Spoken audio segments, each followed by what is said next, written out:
The tell of डेस्प्रो। ये कहानी है एक ऐसे चूहे की जो इंसानों की तरह बोलता है। ये चूहा एक सेलर का होता है। सेलर अपने चूहे को लेकर एक किंगडम में जाता है।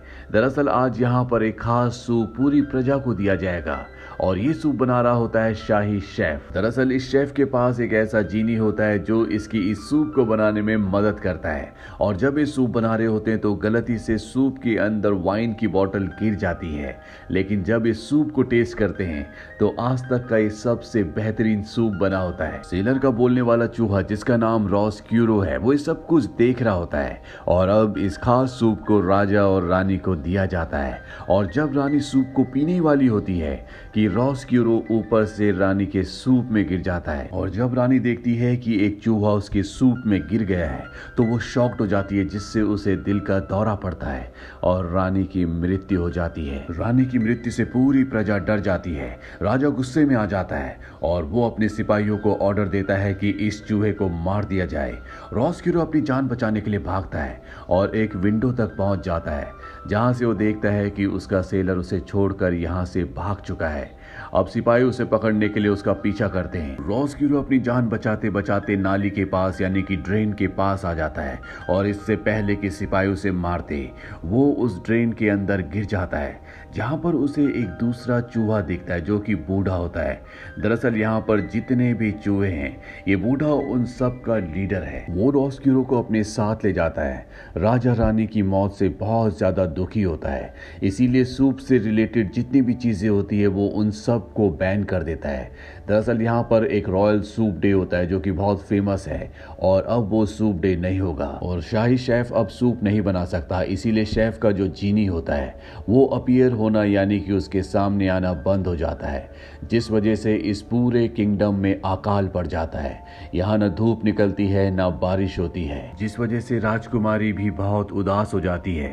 साथ ही इस किंगडम में चूहों को भी इलीगल घोषित कर दिया जाता है। वहीं चूहों की दुनिया में यानी कि जमीन के नीचे दिखाया जाता है कि वहां पर एक नए चूहे ने जन्म लिया है, लेकिन ये चूहा बाकी चूहों से बिल्कुल अलग होता है क्योंकि इसके कान खरगोश की तरह बड़े बड़े होते हैं, इसीलिए इस चूहे का नाम रखा जाता है डेस्प्रो। धीरे धीरे वक्त बीतता और डेस्प्रो बड़ा होना शुरू हो जाता है। जिस तरह से डेस्प्रो के कान बड़े हैं उसी तरह वो सुनता भी है, यानी कि वो दूसरे चूहों से ज्यादा तेज सुन सकता है। साथ ही वो किसी भी चीज से डरता नहीं है, वो खतरों का सामना करना चाहता है। ये एक तरह से खतरों का खिलाड़ी है। इस बात से उसके माँ बाप, उसके टीचर सब परेशान होते हैं क्योंकि वो चूहों की तरह बिहेव नहीं करता। साथ ही उसका सपना होता है माउस वर्ल्ड जाने का, यानी कि उस बड़े से नाले के अंदर जहां पर सभी और बाकी चूहे रहते हैं। दरअसल इस जगह छोटे बच्चों को जाने की इजाजत नहीं है। वही रॉस्क्यूरो को दिखाया जाता है जो माउस वर्ल्ड में घूम रहा होता है। उसे यहाँ की जिंदगी बिल्कुल अच्छी नहीं लगती, लेकिन वो यहाँ पर फंस चुका है। माउस वर्ल्ड का जो लीडर होता है वो सभी चूहों पर अपनी हुकूमत करता है, वो सब पर हुक्म चलाता है, जो रॉस्क्यूरो को बिल्कुल पसंद नहीं है। वो अपने बिल में बने छेद से हमेशा बाहर की दुनिया देखता है क्योंकि वो बाहर जाना चाहता है, ना कि इस तरह से जमीन के नीचे अपनी जिंदगी बिताना चाहता है। वहीं डेस्प्रो को दिखाया जाता है जो अपनी क्लास में होता है। टीचर सबको एक चीज का टुकड़ा दिखाती है और सारे के सारे चूहे डर जाते हैं, लेकिन डेस्प्रो निडर है, वो डरता नहीं है। दरअसल चूहे डरते इसलिए हैं क्योंकि इंसान इसी चीज के टुकड़े को दिखाकर उन्हें पकड़ते हैं। टीचर इस बात से परेशान होती है कि डेस्प्रो दूसरे चूहों जैसा क्यों नहीं है, इसीलिए वो डेस्प्रो के माँ बाप को बुलाती है और कहती है कि इसे अपने बड़े भाई के साथ रखो ताकि वो इसे तौर तरीके सिखाए कि चूहे कैसे बिहेव करते हैं। डेस्प्रो का बड़ा भाई उसे राजमहल की लाइब्रेरी में ले जाता है और बताता है कि किस तरह से चूहे कागज को कुतरते हैं, किताबों को खराब कर देते हैं। लेकिन डेस्प्रो यहाँ पर एक किताब में कहानी पढ़ना शुरू कर देता है जो उसे बहुत अच्छी लगती है। ये कहानी होती है एक योद्धा की जो राजकुमारी की जान बचाता है और अब डेस्प्रो खुद भी अपने आप को योद्धा की तरह इमेजिन करना शुरू कर देता है। उसे लगता है कि वो एक योद्धा है।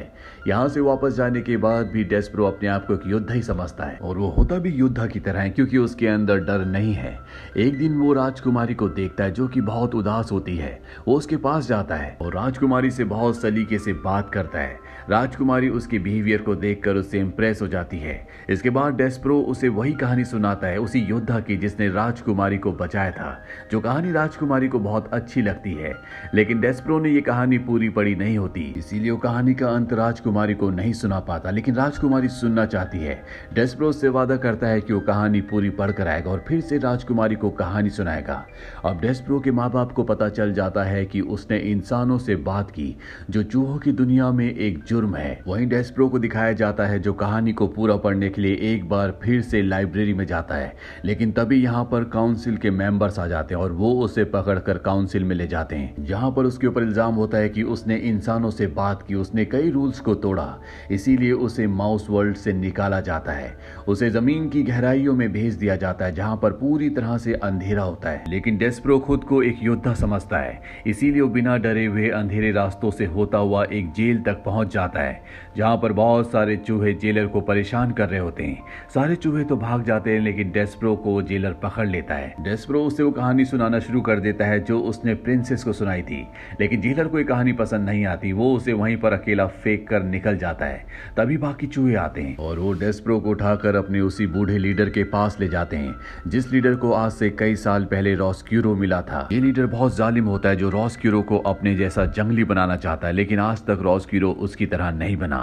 अब ये डेस्परो को एक अरीना में छोड़ देते हैं और उसके ऊपर एक बिल्ली चेन से बंधी होती है और लीडर धीरे धीरे चेन को ढीला कर रहा होता है। और इससे पहले कि बिल्ली डेस्परो को खाती, रॉस्क्यूरो लीडर को मना करता है। वो कहता है कि इसे बिल्ली को मत दो, इसे मैं खाना चाहता हूँ। सुनकर लीडर खुश हो जाता है, क्योंकि अब फाइनली रॉस्क्यूरो उन्हीं की तरह जंगली बनने को तैयार है। डेस्परो को रॉस्क्यूरो के हवाले कर दिया जाता है। रॉस्क्यूरो डेस्परो को अपने घर लेकर आता है, जहाँ पर ये दोनों बहुत बातें करते हैं और इन दोनों की दोस्ती हो जाती है। वहीं महल में राजकुमारी को दिखाया जाता है जो हमेशा उदास रहती है। यहाँ पर उसकी एक नई मेड आई होती है, जिसका खुद का भी राजकुमारी बनने का सपना होता है, इसीलिए वो राजकुमारी की बहुत सारी चीजें चुरा लेती है और खुद को राजकुमारी जैसा फील करती है। इसका नाम मिक होता है और जब मिक ऐसा कर रही होती है, तभी वहां पर जो सीनियर मेड होती है वो उसे ऐसा करते हुए देख लेती है, जिस वजह से वो उसका काम बदल देती है और कहती है कि तुम्हें अब जेल में सेल्स में खाना पहुंचाना होगा। मिक जब खाना लेकर जेल में जाती है तो वहां का जेलर उससे बदतमीजी से बात करता है, वो उसके खाने को फेंक देता है। ये देखने के बाद मिक कहती है कि मुझे ऐसी वैसी मेड मत समझो, मैं सिर्फ राजकुमारी के लिए काम करती हूँ। राजकुमारी का नाम सुनते ही जेलर और भी गुस्सा हो जाता है। वो कहता है कि मुझे ये नाम दोबारा नहीं सुनना।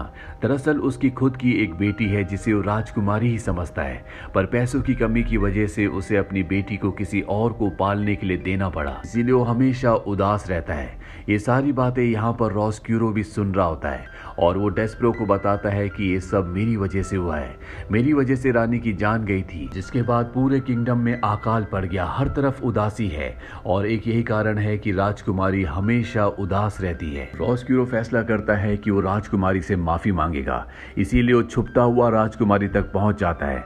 राजकुमारी जब उसे देखती है तो पहचान लेती है कि इसी की वजह से उसकी मॉम की यानी कि रानी की जान गई थी।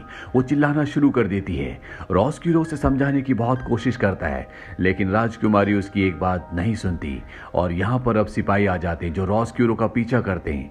हालांकि रॉस्क्यूरो अपनी जान तो बचा लेता है, लेकिन अब उसे भी राजकुमारी से नफरत हो चुकी है। उसे लगता है कि राजकुमारी ने उसकी इंसल्ट की है, इसीलिए वो उससे बदला लेना चाहता है। वो मिक के पास जाता है, उसी मेड के पास जो खुद को राजकुमारी की तरह समझती है। रॉस्क्यूरो उसके कानों में जहर उगलना शुरू कर देता है। वो कहता है कि अगर राजकुमारी को हम बंदी बना लें तो तुम उसकी जगह ले सकती हो। मिग उसकी बातों में आ जाती है और वो राजकुमारी को नीचे जेल के तहखाने में ले जाती है, लेकिन रॉस्क्यूरो मिग को भी धोखा देता और दोनों को सेल के अंदर बंद कर देता है। जब ये बात डेस्परो को पता चलती है तो राजकुमारी के पास जाती है। राजकुमारी उसे अपने गले का लॉकेट देती है और कहती है कि ये मेरे पिता को दे देना। डेस्परो अपनी जान पर खेलकर सारे ट्रैप से बचता हुआ वो लॉकेट लेकर राजा के पास निकल पड़ता है, लेकिन वो लॉकेट उससे गिर जाता है और जब वो राजा के पास पहुंचता है तो वो उसे बताने की कोशिश करता है कि उसकी बेटी की जान खतरे में है, लेकिन राजा आज भी शोक में डूबा हुआ है। वो उसकी बात सुन ही नहीं पाता और अब डेस्परो को सिर्फ एक ही रास्ता दिखता है और वो रास्ता होता है उसका परिवार। वो अपने परिवार के पास जाता है, लेकिन जैसे उसका परिवार उसे देखता है सब के सब डर जाते हैं। उन्हें लगता है कि वो कोई घोस्ट है। दरअसल डेस्परो को जिन अंधेरे नालों में फेंक दिया गया था वहां से कोई भी बचकर नहीं आता। डेस्परो उन्हें यकीन दिलाने की कोशिश करता है कि वो जिंदा है, लेकिन वो सब वहां से भाग जाते हैं। इसीलिए टाउन की जो बेल होती है, डेस्परो सबको यकीन दिलाने के लिए कि वो जिंदा है उस बेल को बजाता है। वहीं हमें उस शेफ को को दिखाया जाता है जो कभी सूप बनाया करता था।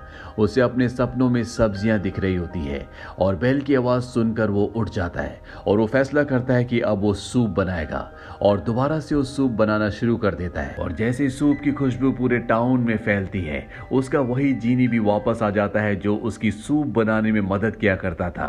और अब इस किंगडम में जो अकाल पड़ा था वो भी खत्म हो जाता है। यहाँ पर बारिश होना शुरू हो जाती है। डेस्परो अब शेफ और उसके जीनी के पास जाता है और उन्हें बताता है कि राजकुमारी की जान खतरे में, हमें उसे बचाना होगा। लेकिन शेफ उसकी बातों पर ध्यान नहीं देता, लेकिन जीनी उसके साथ यहाँ से राजकुमारी को बचाने के लिए निकल पड़ता है। वही राजकुमारी को दिखाया जाता है जो जंगली चूहों के बीच में है, जिन्होंने उसे बंदी बना रखा है। दरअसल अब वो चूहों के लीडर के कब्जे में है, जो कि बहुत ही जालिम है। और वो रॉसक्यूरो से आज बहुत खुश होता है। वो सबको बताता है कि रॉसक्यूरो हमारे लिए एक राजकुमारी को लेकर आया है और अब ये सब के सब चूहे राजकुमारी को खाने वाले हैं। यहाँ पर डेस्परो और जीनी भी पहुंच जाते हैं, लेकिन जब इस सीढ़ियों से ऊपर जा रहे होते हैं तो दोनों के दोनों गिर जाते हैं, जिस वजह से जीनी टूट कर बिखर जाता है। वो डेस्परो को कहता है कि तुम जाओ और राजकुमारी को बचाओ।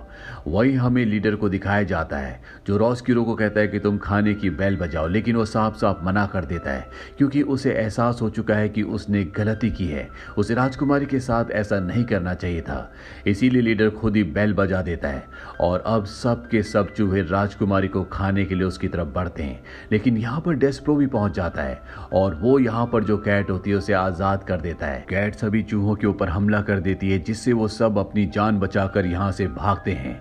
रॉसक्यूरो बिल्कुल एक योद्धा की तरह यहाँ पर राजकुमारी के लिए दूसरे चूहों से लड़ रहा होता है, लेकिन उसे लीडर पकड़ लेता है। ठीक उसी वक्त बाहर टाउन में कई सालों के बाद धूप आती है और धूप की एक रोशनी उस हीरे के लॉकेट पर पड़ती है जो राजकुमारी ने डेस्परो को दिया था ताकि वो उसके फादर को दे सके। और हीरे से लाइट रिफ्लेक्ट करके यहाँ जमीन के नीचे माउस वर्ल्ड में भी आ जाती है, जिस वजह से यहाँ चारों तरफ रोशनी हो जाती है। तभी डेस्परो वहां पर एक मैग्नीफाइंग ग्लास को देखता है, जिसकी रोशनी वो सीधा उस लीडर की आंखों पर डालता है।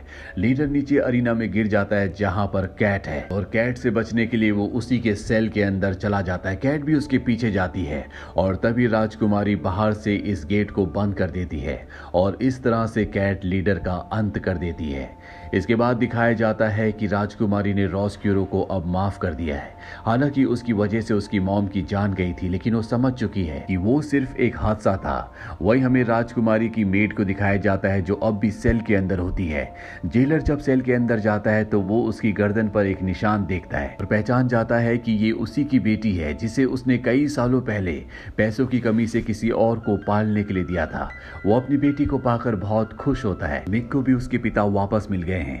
मिक राजकुमारी से अपनी गलती की माफी मांगती है और अपने पिता के साथ उनके फार्म में रहने के लिए चली जाती है। राजा को भी अपनी गलती का एहसास होता है और वो सूप डे, जिसे रॉयल सूप डे के नाम से जाना जाता है, जो पूरी दुनिया में मशहूर था, एक बार फिर से शुरू हो जाता है।